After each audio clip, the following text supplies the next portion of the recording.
I'm noticing as much as there is a mention of water in every chapter in the book of John, I also see that in just about every, if not all, every chapter in the book of John, there also is the idea of believing, that we ought to believe. And it's not just that we ought to believe, but specifically what we have to believe in. The truth of the matter is, there are a whole lot of people who believe in Jesus, but then when we ask them what they believe about Jesus, the answer becomes quite short. A whole lot of people who believe in Jesus. I believe he was a prophet. I believe he was a good man. I believe that he existed. I believe that he was real.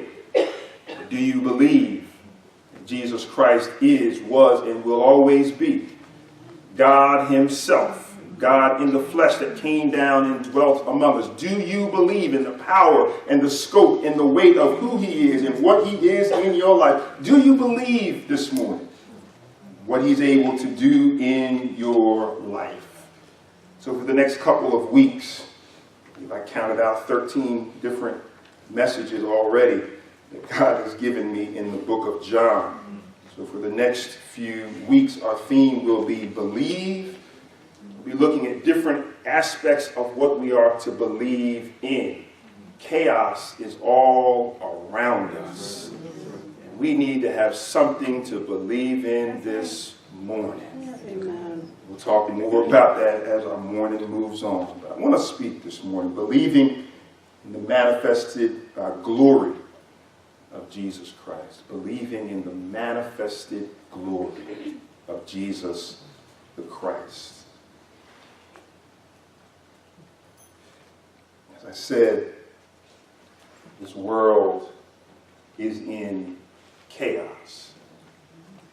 If you don't believe that, I point you to our headlines just of the past 2 weeks.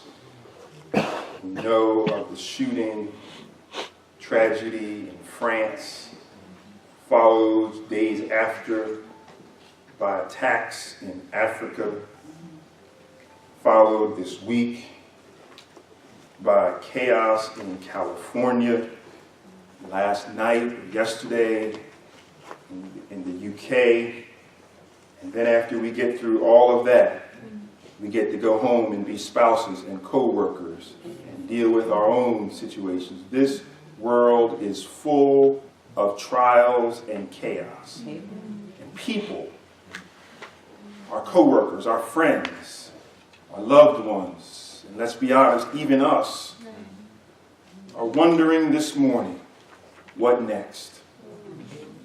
Fearful to go outside, afraid to be around a crowd, looking at everyone with a suspicious eye, because you never know. I'll be honest with you, I got up and walked out of the restaurant because they weren't just acting right.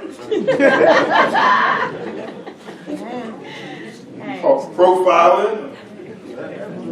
But you are not acting right. You're not moving correctly. I told my wife I got up and walked out of the exit. I had to walk all the way around the building to get to my car. It was a nice walk.